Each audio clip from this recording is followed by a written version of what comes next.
welcome back to my channel. Hi. Wait, the lighting's bad. Better. But, this is not about me. So, I know I did not make a video right away about the John Lewis about John Lewis passing away. So, John Lewis passed away, 2 days ago, July 17th, because of stage 4 pancreas cancer. I heard he came out that he was battling cancer, so he lost his battle to cancer. So let's talk about his legacy. Let's talk about the good things and the bad things about his legacy. So the good things about, the only thing I talked about when it came to John Lewis saying he was a sellout. But my comment is basically a valid criticism about him. About him endorsing Joe Biden, who basically was against civil rights that he fought for in Selma and with Martin Luther King in the civil rights movement. I think it was Georgia or somewhere. But also, Joe Biden also worked with segregationists. He wrote the crime bill. He's the reason why the drug war is so big today and why tons of black people get arrested who do nonviolent drug offenses. Yeah. And so then you have, that's my criticism of John Lewis, of him being a centrist and basically responding to him attacking Bernie. Like he said, oh, he's not a champion for civil rights because he doesn't come to Alabama, when he would be fighting for workers' rights in Chicago. But that's for later in the video. But now we're going to talk about his legacy. So his legacy as a civil rights icon is massive in many ways that I really have no words for. But a massive civil rights icon, was the last living person from the march, from that march, who basically, he lives a very long life. Last was seen in Washington, D.C. I lived there one time for like 1 year, because my grandma went to Gallaudet. But that's a story for a different time. But yeah, John Lewis had a great legacy where he still fought for civil rights. Basically was an underdog, now fighting to help the underdogs. And his legacy is too big across the world. He was a great man. He was. It's sad that 2020 had to be like this.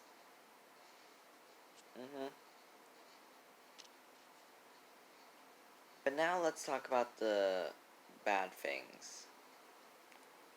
So, his endorsement of Joe Biden is basically kind of selling out his own community, really. Why I say that is because him endorsing somebody who was not for integration when he was fighting on the streets for that, and I thank him for that. Fighting for what should have been basic human rights.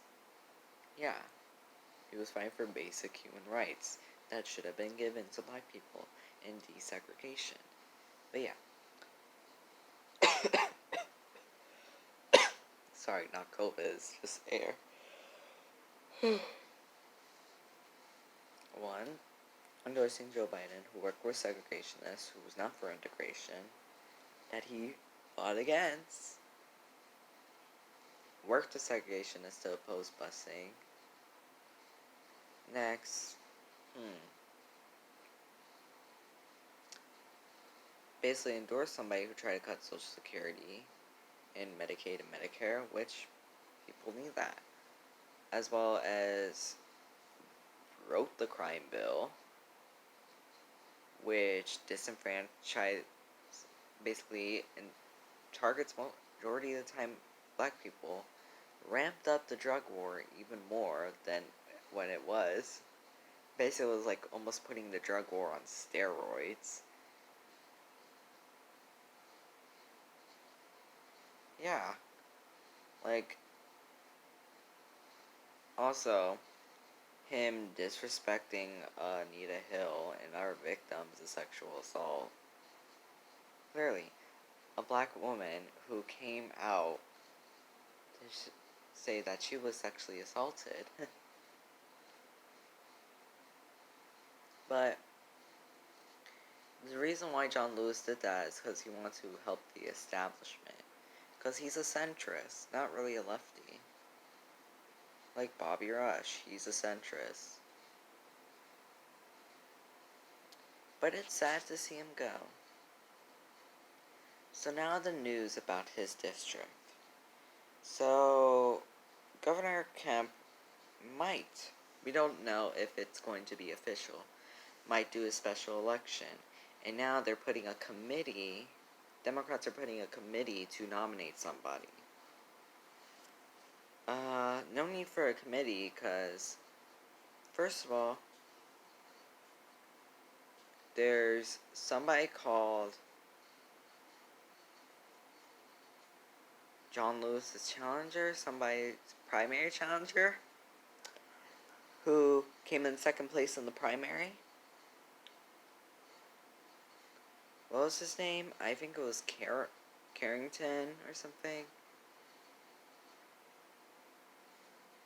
Who challenged him to a primary. So his challenger should, by default, be running. Should be nominated.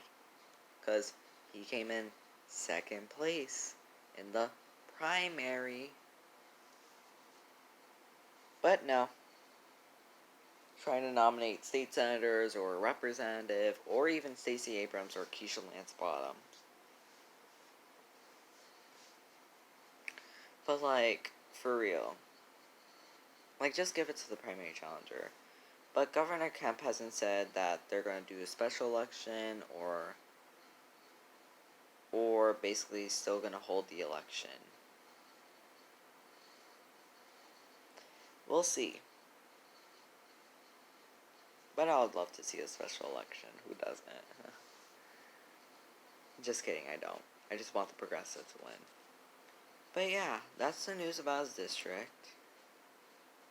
And now we got 4 vacancies now. Again. So, my advice for all of you to do. Support small black-owned businesses, as well as black-owned brands like Juvia's Place, as well as others. Go to Eloho, she links black women businesses. But also, there's primaries coming up. There's elections. August 4th, Cori Bush, vote for her. Antoine Joint, she's running for governor in Missouri. Next, Rashida Tlaib, her primary is coming up as well. Ilhan Omar, her primary is also coming up. Next, Ed Markey, his primary is coming up. Then you have Jen Perlman on my birthday, August 18th, coming up. Alex Morse, September 1st. Heeson Neckley, September 1st. Ed Markey, September 1st. Jessica Skrain, September 15th. So, also vote for them. Next, Lisa Savage, November 3rd. Melinda Hoffman, November 3rd. Who else? Next is Howie Hawkins, November 3rd. Daniel Lutz, November 3rd. Antoine Pierce, November 3rd. Ryan Johnson, Oh wait, Ryan Truttle, November 3rd. And Corey Strong, I think it's August 11th. But, thanks for watching, guys. Like, share, and subscribe. See you next time.